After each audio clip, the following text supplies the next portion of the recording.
Second Bench Triple Crown title, but we still have a Billabong Pipe Masters to decide in loving memory of Andy Irons. Kelly Slater up against Julian Wilson.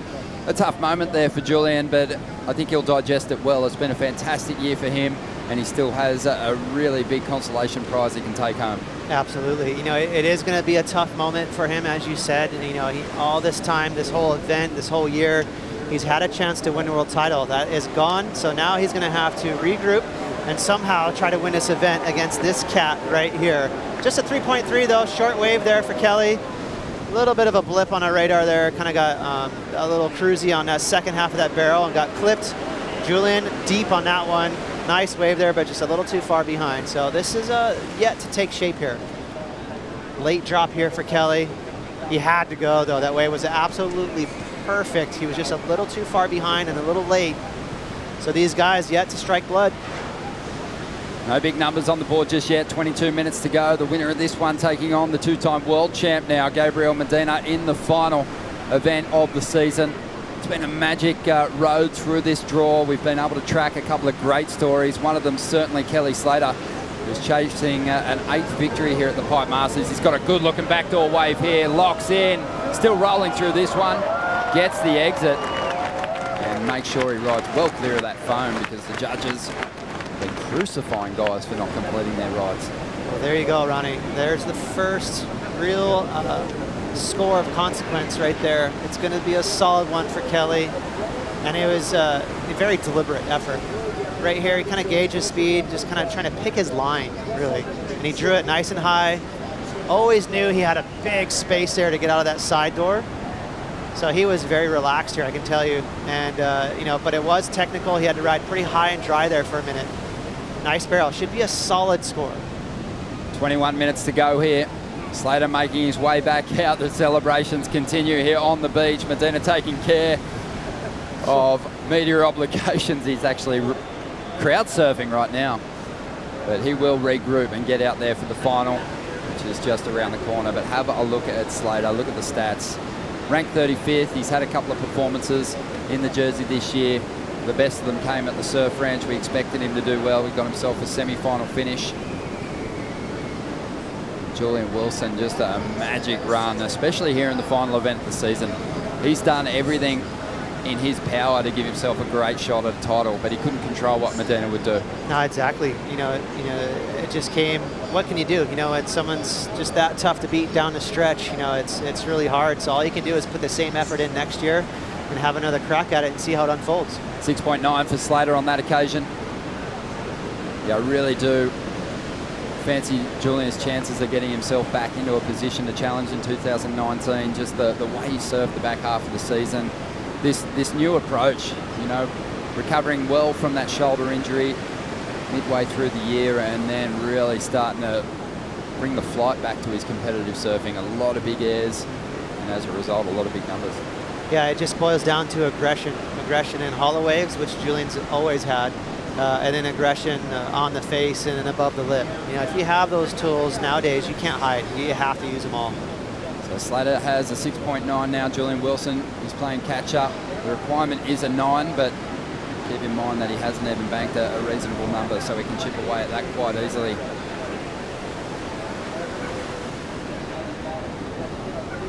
With a world title race, you know, some of the stories are always going to be a little overshadowed, but watching Kelly Slater surf here again and having him just basically jump off the bird straight into a jersey, yeah, it's amazing to see him back in the semi-finals here at Pipe. Yeah, it's crazy. You know, he was back in Florida before he was here in Hawaii, visiting some family and hanging out, surfing 1 to 2 foot waves. And he told me, he's like, you know, I had a couple of surfs where I was actually really proud of it. I was kind of ripping in 2 foot waves, and it was a sign to him that, hey, I think I got over the hump with this foot injury. So he came here with a lot of confidence. 18.5 minutes to go. Something standing up here for Julian Wilson. Late takeoff, under the curtain, locked in, still rolling. He'll come out of this one. Pushes through, that feels good. And even in the disappointment of losing out the world title, Julian celebrates that ride. He knows it's a good one. Slater right behind him, loading up, has a lot of speed. Just skipped out at the bottom of that wave. That's going to be a heavy wipeout. That was shallow water. It really was. That thing was a gutter ball. Super slabby wave there. And he looks fine. Wow, almost a perfect wave there for Kelly, just a little too deep, but that's a huge score. It's going to be the best score for this heat with Julian. Well, just under 18 minutes to go here. Julian getting back to the takeoff zone, but have a look at this, so late into this section. Wow, really cool technical drop. He bottom turned in the barrel. That's always an indication of a committed late drop. Look at this, bottom turning, when the lip's going over him. That is huge right there. And a big wave too, extended, long. You know, if the 6.9 for Kelly's wave prior, this is much better. So this should be an excellent score. Great way to fight back in this heat. And more importantly, Ronnie, get that energy back in this heat. Yeah, you could tell when he put his hands up there, you could see the disappointment almost on his face, but still there's no way you can't celebrate a ride like that here at the Pipe Masters. But right now, while we wait for the numbers to drop, let's hear from the winner of the 2018 Vans Triple Crown, Jesse Mendez with Kuiper. Thank you, Ronnie. Jesse, congratulations, first of all. Quite an accomplishment, Vans Triple Crown champion. What was it like when you first learned the news that you were the 2018 Vans Triple Crown champ? Man, it's crazy. It's just a lot of emotions going down. Actually, when I heard it was just a lot of release. And the last minute, there's a set coming, and Jordy only needed a 7.8, you know? It wasn't much for him to get it, so I was just so nervous the time wouldn't go by, and I'm just very blessed and thankful that all worked out, and man, this is huge, huge accomplishment. Coming here for 13 years already, so I grew up seeing all of this go down, and it was a dream, but a far dream for someone that was probably at the time, and it worked out, man. I'm so thankful, so blessed, and thank God for making this happen. Now that you've made that dream a reality, what does this mean to be on the list with so many great champions at the Vans Triple Crown Surfing? It's crazy because, I don't know, feels like I don't even deserve to be there because, man, those guys that take Triple Crowns, they're gnarly. It's like people that I grew up watching that, they're almost untouchable, you know? And making that happen just makes me feel I'm on the way. And I wouldn't do it without God helping me and leading me the way. And coming here, needing a qualification, I just put my goal to be win the Triple Crown because I knew if I won a Triple Crown, I would have qualified on the QS. So that was my goal, and then it worked out. Big North Shore season for you, requalification tour for the 2019 Championship Tour. What do you feel, what do you look forward to in 2019 on the Championship Tour? Surfing, man. That's what I love to do, and I'll do it for the rest of my life. And yeah, can't wait to be back there and have another shot. Congratulations to Jesse Mendez, our 2018 Vans Triple Crown champ. Good on you, Kuiper. Yeah, Jesse Mendez just joining some of the sports greats on that honour roll. He snatched that title away from Joel Parkinson too, and that was, a massive accomplishment. Joel, a 3-time winner. He also joins the company of John Florence, who's had 3 victories in the Triple Crown. Andy Irons with 4 wins. Slater's won it a couple of times. But many of the sports greats have claimed that honour, and that's a big one for the Brazilian. And he's sneaky good on the North Shore too. Don't let him fool you. I know he's trying to be humble, but Jesse, well-deserved there. As we see, that was such a technical drop, and the judges ate it up. 8.77, well-deserved. Again, I was thinking, okay, 6.9 for Kelly's wave. Kelly's wave was pretty solid, but this is much better. So there you go. And that momentum shifted straight to Jules. Still needs a number though to get in front. It's not a huge number, just a 1.46, but Slater kind of feels a bit like Medina. If you're going to shut him out, you've got to do it in a really big way because he's so capable of having those misto moments out here. He's just a weirdo. He is. You saw what he did in the 3rd round with Felipe. Can't wait to have another look at that wave, probably in the WSL post show, which will be coming up directly after the Pipe Masters final. There's so much to break down. It's been a big year. Yeah, it's been massive. See Kelly under priority, maybe selling this to Jules. Julian happy to take it though. It looks pretty decent. Nice little cover up. Doesn't need a lot to get in front, just a 1.46. This one's going to shut down on the outside though. Okay, so that's a pretty good sell. Just an average wave there for Julian. It's definitely going to be better than his 1, 2, 3, and it's going to put him into the lead. But it's not a massive score. So now, almost a little bit of a momentum shift back to Kelly. He's got the priority and he's got the lineup. Well, much like Medina, Slater plays the game so well in a heat. Yep. Really seems to understand the rhythm of a heat and what's going to play out. He's surfed so many of them. There's really no situation he hasn't been in, and he's very, very aware of what his competitors are capable of. You know, the reason why Kelly and Gabriel Medina can sell waves so easily is because they have a history of creating massive scores from, you know, really average waves. So, you know, it's almost one of those things where Jules is looking at Kelly and Kelly's looking at that wave. He's like, well, shoot, if I let Kelly go, he's probably going to get some freaky score on this closeout. And so, you know, he just starts believing that, you know, he has to go on this wave to block him. 12.5 minutes to go. Strider Wozalewski out there in the lineup. Strider, it's been a big half hour. It's been huge.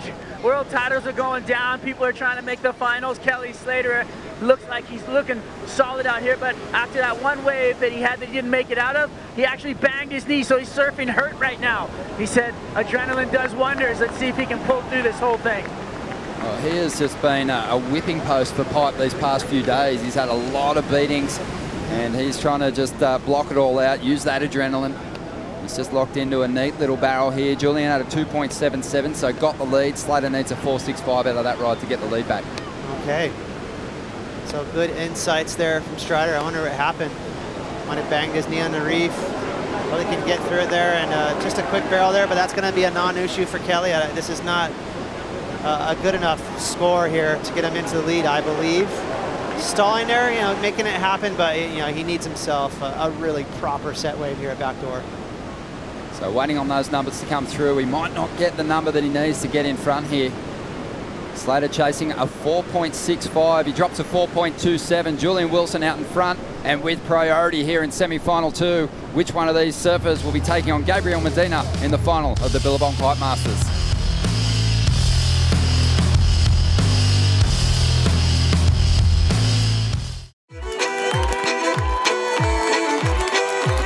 It'll be nice to kind of finish off with this one for the year and get a little confidence up. Locking in, Kelly Slater, ninth in the takeoff, controls it with the grab, wide open, cave. Slater gets the exit. Wow! Julian Wilson at backdoor. And Wilson comes out on fire. Feel like doing it for Australia in a way. Julian Wilson up against Kelly Slater here in the second semi-final of the Billabong Pipe Masters. Gabriel Medina already has stitched up his second world title. He's waiting to see who's going to surf against out of these two. Julian and Gabriel surfed a final against one another in 2014. Julian got Medina there, but Kelly Slater's not backing down. You heard him say in that piece that he's just building some confidence.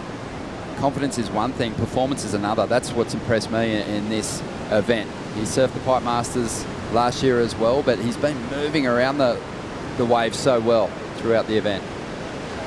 And here he goes again, having a look at an insider. He is in second spot at the moment, chasing a 4.65, but he's just looked really agile, hasn't he, Ross? Something that's been missing from his performances. Yeah, I mean, you know, Kelly's been suffering from a nagging back injury, so that, you know, of course that doesn't feel good. That'll definitely, you know, keep you from looking young and spry on a wave. You know, just having that tender feeling. And then his foot, you know, we've been well documented with his foot and how that's really been a long process. So, you know, look out, 2019, we've got a healthy Kelly. That's going to be awesome for the tour. We saw him rocking up for the event yesterday, and we said, wow, he's really showing his age. He's starting to look like a normal 20-year-old. Yeah. Just so fit, really tuned up, and obviously really inspired to get an 8th Pipe Masters victory here. He has a look at this one. Doesn't have priority, so willing to have a look at some of these insiders. And I truly believe this is Kelly's comfort zone. He likes to be under priority, sharking around, looking at every single wave. Yeah, spotting something down the line here. Locking in, finding some cover, still rolling. The wave goes a little foamy, but Slater's still there somewhere. And only just popped out the back. This is Kelly Slater's 1,101 P. You're kidding. No, and he's had 83 finals, 55 championship tour wins, a career heat win percentage of 73. So even though he hasn't been winning like he used to, he's just been so strong throughout his entire career that he still maintains that amazing heat score average. That's why we call him the Terminator, or, you know, sold his soul to the devil, or, you know, whatever you want to say. You know, he's just a machine. You looked at Joe Parkinson, a well-deserved retirement. You know, he just looked like, okay, finally, I'm done, boys, I'm out. Kelly's about 10 years older. You know, he's just a freak, and he still wants to suit up next year. The sport, obviously, so lucky to have him. I'll be looking back on Joel's run through the event too. It was a magic performance from him on the North Shore this season. One of the sport's greats, calling it a day here, surfing his last heat as a full-time campaigner on the championship tour. So much happening on the North Shore this year. In fact, there was a couple of weeks there where you could basically watch, you know, world titles go down on a few different tours. We had a big wave event over at Jaws, the Jaws Challenge, which was just mind-blowing. Kiala Kennelly stitching up a big wave tour title there. We had the junior event, world title event over in Taiwan, and also the longboard world championships. Maui was just firing for the women's world title showdown, and Steph Gilmore equaling Lane Beachley to get a 7th crown.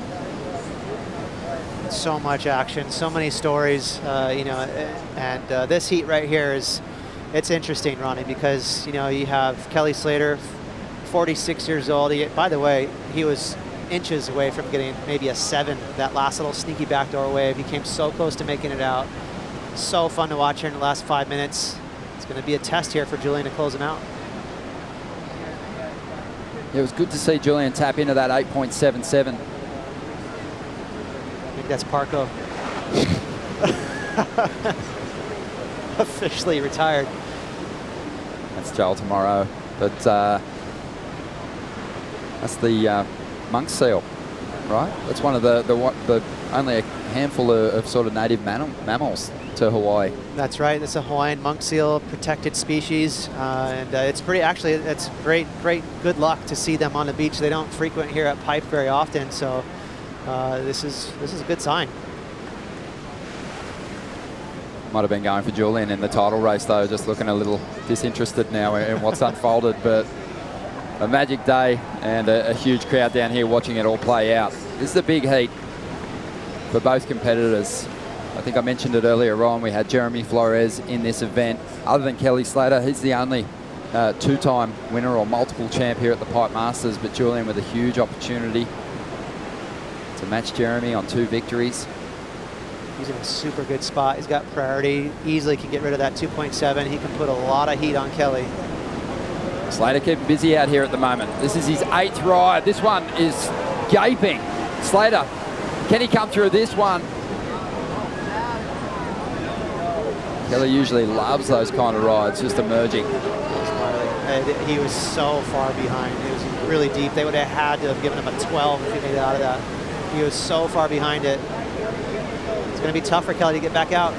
Meanwhile, at the takeoff zone, Julian Wilson taking off. Good size wave here at Pipe, locks in, and he gets thrown out into the channel, puts the hand up. That feels good. It feels like he's just, with each ride, washing off the disappointment. And it's going to get him fired up, potentially for a final here against Gabriel Medina. That'll be the ultimate way to finish off the year, despite losing out in this world title race. But that's definitely going to get rid of the 2.77, and Kelly's taking heat on the inside here at backdoor. It's going to take every single ounce of energy out of Kelly to get back into the lineup to get another shot. Very smart, calculated ride here from Julian. He paced himself perfectly to ensure himself a make. You know, he didn't want to get too deep, but he wiped off some speed. Proper little pit there at Pipe.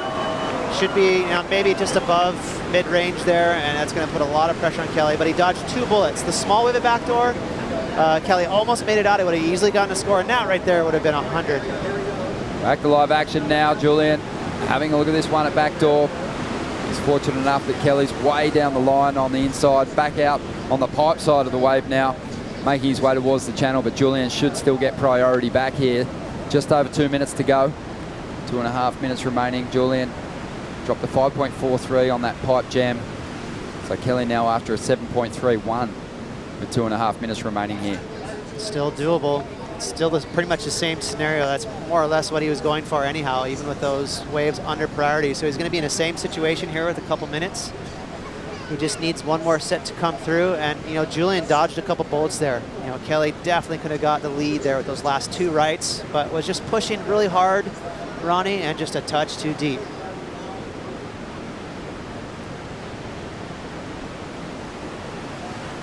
Well, we've got a special show for you coming up to the Women's Pipe Invitational. It is a stacked field. Carissa Moore heading out there up against Coco Ho, Alessa Kuzon, and Zoe McDougall. Should be a lot of fun to watch. An all-Hawaiian affair.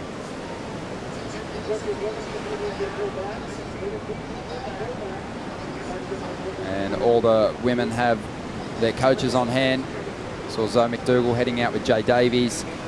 Saw Pancho Sullivan heading out with Carissa Moore. Kai O'Belly, I think, paddled out with Alessa Kuzon. And I'm guessing that Mason Ho might be out there with his sister Coco, but I'm not 100% sure on that. It's actually Dad, Pops. Mike Ho is out there, former Pipe Masters champ. Well, I hope they let the caddies catch some waves. Kind of fun. Be a heat within a heat, wouldn't it? That would be awesome. Good caddy battle. Well, just on 1 minute and 10 seconds remaining here, Julian Wilson holds priority and has the lead. The world number 2 chasing down a second Pipe Masters victory. But you just can't write Kelly off until you hear that hooter sound at the end. He needs a 7.31. He doesn't have priority, but stranger things have happened. Stranger things have happened. Ronnie just taking a gaze out to the horizon. It looks really quiet. This is good news for Julian. Geez, how's that? I mean, he did everything he could to try and get this world title. He's going to make the finals, it looks like. Gabriel, just too tough. That's all he could do. You know, that was always going to be the goal for Julian, go after the victory here. He needed Medina to trip up, and it just never looked like it was going to happen at all. Medina just looked too solid, even with the solid starts from Seth Moniz, even with the solid start from Connor Coffin, and again, a really amazing start from Jordy Smith. Gabriel just never really looked like he was going to lose out at all. The heat with Seth was the one. I was like, ooh, this is where it could happen for Julian. You know, Seth has a sneaky chance here, and as soon as Gabriel won that heat, it was like, oh, it's kind of lights out. You're in for a special show, folks. Julian Wilson getting the victory in the semi-finals. The Billabong Pipe Masters will be a battle between the world number 1 and the world number 2. We'll bring in Joe Tapel and Martin Potter for the call.